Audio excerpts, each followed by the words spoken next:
Nation against nation, brother against brother.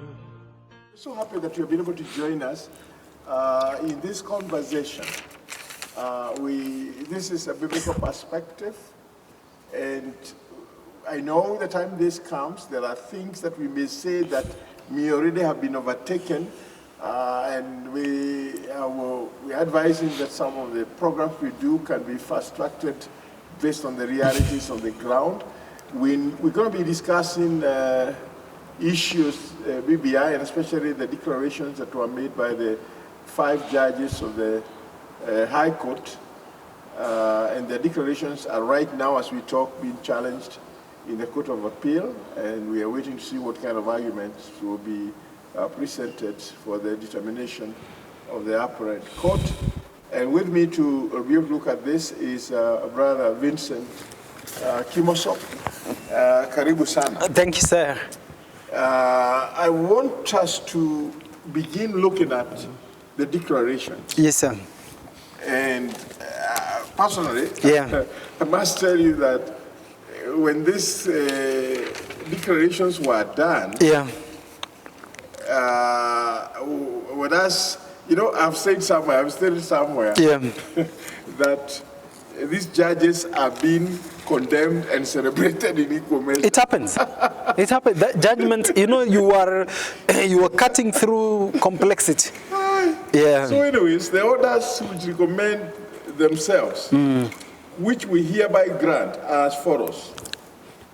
1, a declaration hereby issues that the basic structure doctrine is applicable in Kenya, and the basic structure doctrine limits the amendment power set out in Article 255 to 257 of the Constitution. In particular, the basic structure doctrine limits the power to amend the basic structure of the Constitution and eternity clauses.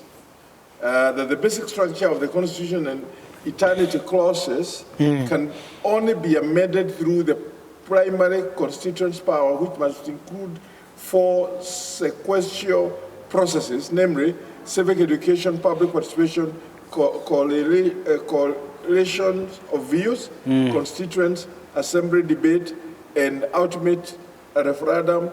A declaration is hereby made that the civil court proceedings can be instituted against the president or a person performing the functions of the office of president during their tenure of office in respect to anything done or not done contrary to the Constitution. A declaration is hereby made that the president does not have authority under the Constitution to initiate changes to the Constitution, and that constitutional amendments cannot be initiated by the Parliament through parliamentary initiative under Article 256 or a petition or I think I may have lost something, but the thing is this, I think, or the popular initiative, which can be only advanced by an ordinary Kenyan or a group of Kenyans. So anyways, what is your view about that first declaration? I think it's new. The whole discussion around the basic doctrine. The issue of eternity clauses are being applicable to the country. That will be a subject of great interest. Remember, there were 2 groups that supported the Constitution in 2010. There are those who opposed it on certain issues. So does that mean that if we were to I was part of those who advised the church to say no in 2010 because of certain issues. So it means, therefore, if this decision is to hold or to stand, that it may be an expensive affair to really amend the Constitution in to address those things that we had challenges on. But I think I respect the decision of the judges. It looks like well thought through. There are certain areas that I have concerns. For example, on the issue of the IEBC, the Constitution says very clearly that a quorum for an independent commission is 3. Yeah. So but there's something that was also done in part. It's a statute. It's the amendment of the IBC Act that gave the quorum to 5. Yeah. So the question that I have is that there is also a court ruling that had said that the IEBC is properly constituted with three commissioners.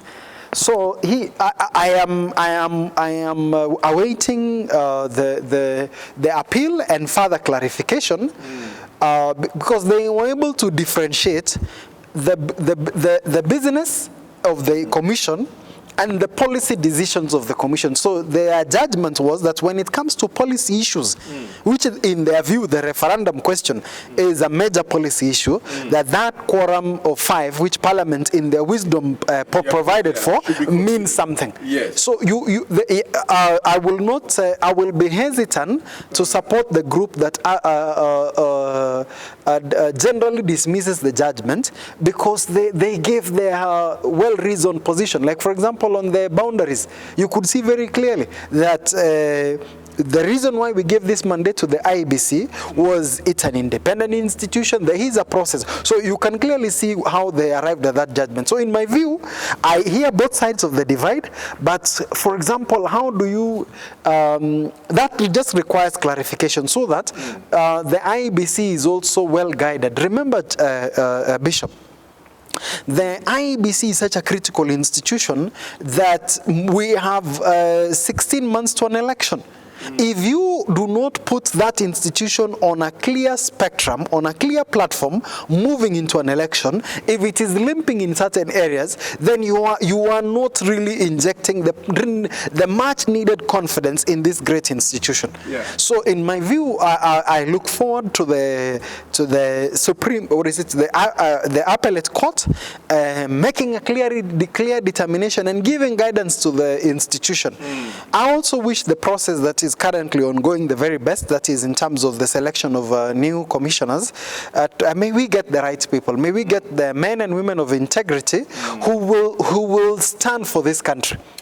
One of the things that I want to say about that the judgment of the judiciary, that the areas that I don't see that they were clear about, that I have problems with, but they stood, they were bold, they took their position. So you see currently we are guided out of what they did, assuming they did a shoddy job. So that for me is part of the things that we have to. I felt so. Let me tell you, this is my honest confession. And I owe it to myself, to what I felt. Yes. I felt that these people did not make simplistic declarations. Yes. And whatever declaration they made, they gave grounds. They give grounds, and they must have processed a lot of comparisons of, in fact, they even quoted past judgment. And you could see that it was thorough. I am one of the people who applied to be amicus into the process. Is a good friend of mine, Dr. Juang. And you could see the passion, the research, the kind of input that went into this.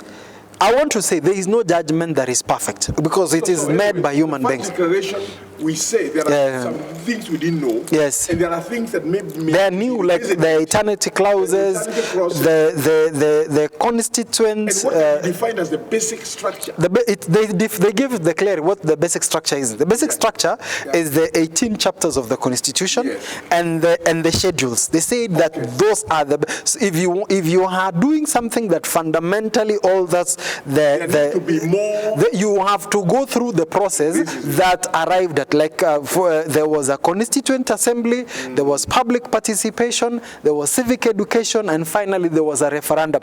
So you're saying that if you want to destroy or destabilize a building, go to what exactly the founders of this have in mind. So that's what I'm saying, that it is I think that it was borrowed from an Indian jurisdiction about the basic structure, but anyway, that's one part of the responsibility to give us a good. The second declaration was that several court proceedings can be instituted against the president or a person performing the functions of the office of the president during their tenure of office in respect of anything done or not done contrary to the Constitution. That's also new, because we have always known, all of us know as lay people, that you cannot institute charges against the president when he is occupying the office. You have to wait until he has left office to take him to court. That is major. I can tell you that is major. That's very major. And it will affect even the fight against corruption, because if that is stayed all the way to the Supreme Court, I'm telling you, people are going to watch themselves. Yeah, because if you can go for the president, who else can? Now, so that is major. I want to see how that will be. Yeah, that was major. Yeah. Number 3, a declaration is hereby made that the president does not have authority under the Constitution to initiate changes to the Constitution, and that a constitutional amendment can only be instituted by Parliament through a parliamentary initiative at Article 256 or through a popular initiative at 257 of the Constitution. I find that problematic. I find that problematic because the president is a symbol of national unity. That is a part of the I think 130, 132. So the question is, so what happens if the president finds that there is something that needs to be changed either in law or through the Constitution that promotes public? Let me tell you, what he do, that is very easy. He just needs to through the executive arm. And through his parliamentary people, initiate a process. Through Parliament? Through Parliament. I get you. But he can, I get you. The roots are clear. Yeah, the president has the attitude. I see. Because remember, he is the chairman of a I get you. I get you. That he voted in the Constitution. Use the any of the roots. But what we are saying here, and I think it's good for us to agree for what the agreement is that the president cannot initiate a process like what the Third Way Alliance did. I see. Because the Third Way Alliance guy, who is he? Actually, I tend to agree. Can I tell you why I agree? I now see the sense in that judgment. The president is not an ordinary Kenyan. No. Because actually, courtesy of his courtesy, and I see the sense of this. Let me explain to you. The president, out of his actions, he can be able to affect spending in Parliament. The Third Way Alliance were not able to access public funds. The president, when he appoints people, they will be gazetted. He can gazette. No ordinary member of the public can actually do a gazette notice. So I think I see the wisdom in that judgment, in the sense that it is actually ensuring that you shield abuses, so that if you want to go follow the process, I think that is I see the judge. Wow, that is I see that dimension here. You know, that's what I'm telling you. Do you know, in all honesty, and I don't know who watches this program, in other jurisdictions, after such a judgment is given, you would actually expect people resigning because it's a clear message about saying, hey, did you give the president the right advice? Wow, that is major. Declaration number 4. Right, let me see. Is that 4? Declaration number 4 is a declaration is hereby made that the steering committee on the implementation of the Building Bridges to a United Kenya Task Report established by the president through a gazette notice. Right, gazette notice 264 of that January 2020 and published in a special issue of the Kenya Gazette of 10 January 2020 is unconstitutional, unlawful, an unlawful entity. The task force that was established. Let me tell you. Because can I tell you why I tend to see sense in that? Is that it is because of the outcome they produced, which is a constitutional amendment. in the But in that the was not the intent. For me, when I saw what they did earlier, yeah. they didn't know that it was ever going to It is the change to become a constitutional, because they were addressing. I would like to see the fundamental 9 issues they needed to address. Number one, and one of the things I would like to see what will be conversed yes in the Court of Appeal. yes One, yeah. I remember people you always kept saying, yeah if we met with you and shook hands, yes it's between me and you. yeah To be able to constitutionalize. Because even this party, this is what these judges have done. They have said that those people, eminent people, some of them who are already gone, like Haji, and some of them, of course, are still there, like the Amos Senate, Wako yeah. and others. According to them, they are saying they were an unlawful entity. Why? yeah. Because they are not voted in, they are not appointed according to any legal structure. And remember, one of the things that should have happened, I think if there were going to be people who are going to do something that was going to affect the Constitution, there should have been a mechanism. I think for me, one of the things that I pick based on that judgment is the process we went through in producing the Constitution. Yes. Because previously we had bombers. It was a structure. And then thereafter you had a committee of experts. And then thereafter you had massive civic education. Then thereafter a referendum. Yeah. So I think what the judges, the way I see, was they're looking at you were appointed as a task force and you produced a constitutional amendment that fundamentally changes the direction. So I think that's what I was saying. One of the things that I think this process tells us is that the process is as good as the product. This is it. That we And have yet, to... does not justify the Yes, the process is as important as the product. That if you want to produce a detergent, you have to bring the ingredients together. If there are temperatures that needs to be taken through, if there are additives that are required, ultimately even the packaging all the way to the positioning in the shelf. Like when I go to the supermarket and I pick this product, what I am picking includes part of the entire process that got me this product. But you remember, you know too well, when people started debating about the people who were appointed by both the president and the former prime minister, they started raising concern about the fact that they were not fair in appointing a good spectrum of age diversity. I see. So that, because you see, there are some people who are there who have actually could not represent the majority population. Because let me tell you, it has been done, and this is research information, that about 72% of the Kenyan population are aged between the age of 35 and below. Yes, yeah. So if you're talking about representation, it is not be reasonable that you can take people who are 70, 80 years old to sit and discuss about the future and the affairs. The future and the issue. Even when we talk about the unity, because that was a very brilliant idea.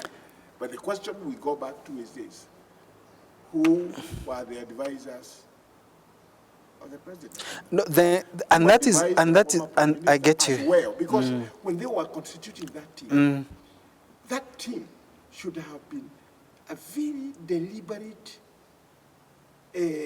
diversity. Okay? Yeah, that I should have felt represented in that, in that committee. In that committee.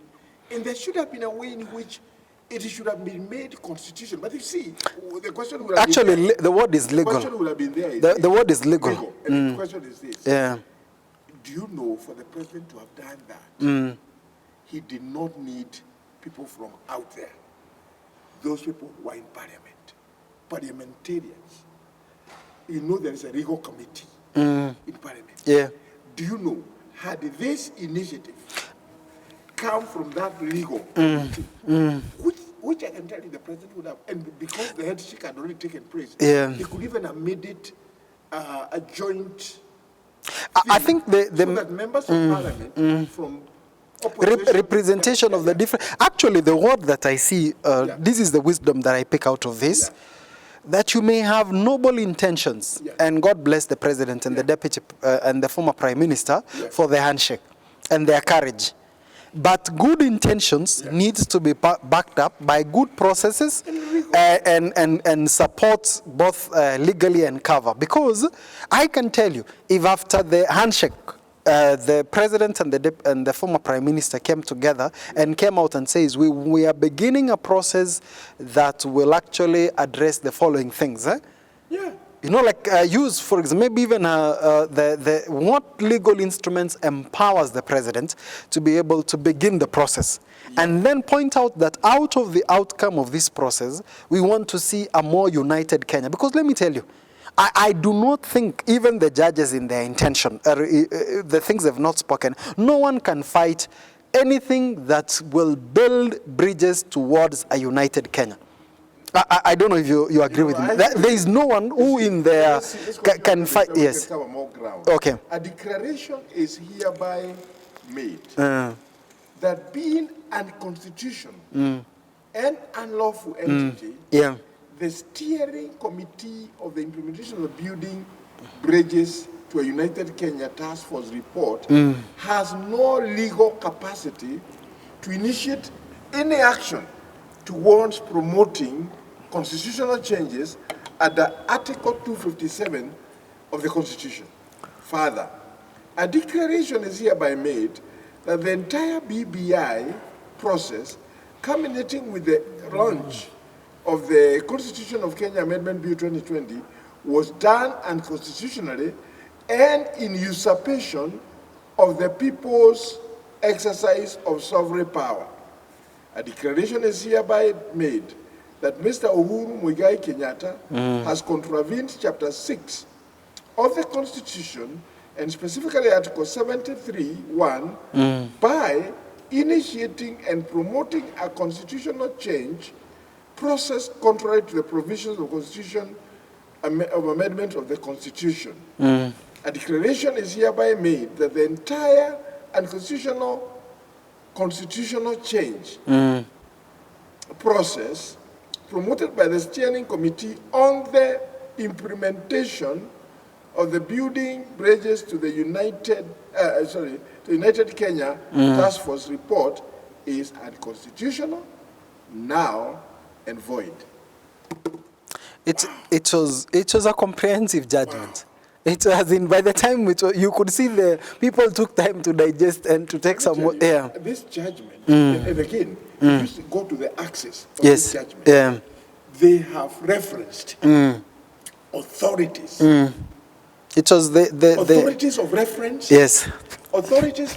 I mean, you just go and look at it. It will amaze you. So that's what when I had, and this is what I felt, and I'm still very passionate about this. Yeah. That we need to come up with a way or a strategy of protecting our state officers. I felt very aggrieved to see the disparaging remarks made by people, some of who have never even been to a, they even don't have a high school certificate. And they're now condemning. They don't understand anything about the principle of law. Because let me tell you, for me, let me tell you, I was so happy. I think it was Mokomen yesterday. During the debate about the removal of the governor of Garissa, of Mandera, Majiwa GS. Did something is promotional for Judge, this is Judge Ngugi, Joel Ngugi. He said the guy is a professor of law. And that even when they were going to school, they referenced part of his writing, that he has even taught universities overseas. This is for someone like me, who went to school overseas. Not only that, but who respects scholarship. Because the Bible says, love the Lord with your mind. And by the way, I'm really inspired to hear that, because at times I find church leaders who are intimidated by people who are scholarly, who are raising questions of thinking and reflection. I'll tell you this. I am not the comments or the comments that were even at times may have sounded disparaging to the character of the judges. Yeah. You will notice the people who are speaking the loudest are not citing any law references in their comments. So you don't waste time there. The people I respect Professor Sihanya, for example. Yeah. When he's talking about his dissent, even though you see his and his unhappiness with the ruling, he cites, I am against this ruling because of A, B, C, and D, that you can interrogate his objections based on grounds. Those who are speaking without any raising any grounds, you are giving them, them attention that they do not deserve. But I'll tell you this, in conclusion, there is a lot of hope for our country. Can you see what we are discussing today? A judgment from the judiciary. Let me tell you, very few countries would you have this kind of robust discussion. I can tell you today, you travel across the country, people say that there was a ruling from the judiciary.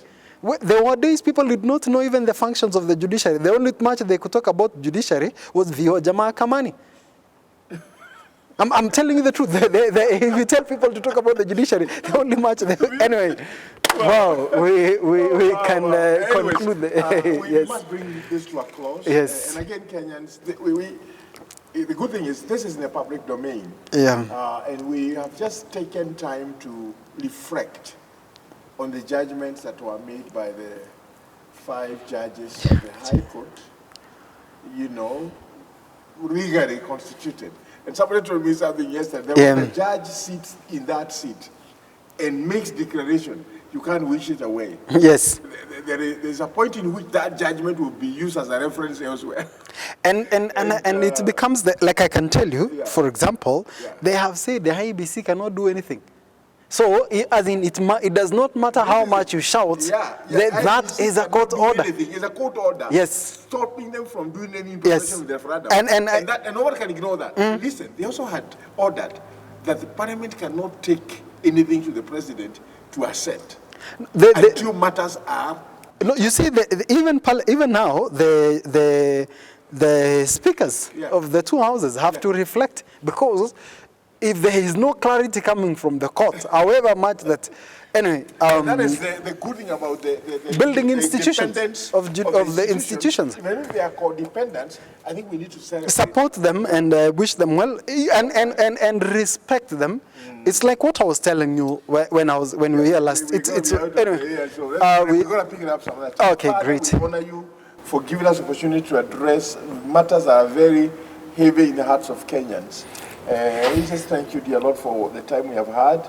And thank you, Lord, for the brain that you have given your servant. And we continue to pray, even for the application that he has launched. Yes, Lord. Father, it will be considered favorably. Amen. So that he can serve in that important commission. Amen. For that country. We thank you and honor you for your faithfulness. Yes, Lord. And your great love. We pray for our president. We sincerely love him because you are the one who put him there. And I just pray that you surround him with people who can counsel him according to the counsel of God. Continue to pray for the deputy president, because we voted them as a team. That God, whatever it takes, in your wisdom, to bring their hearts together again. And we pray even particularly for the holiday that is coming up, a national holiday where they need to operate as a team.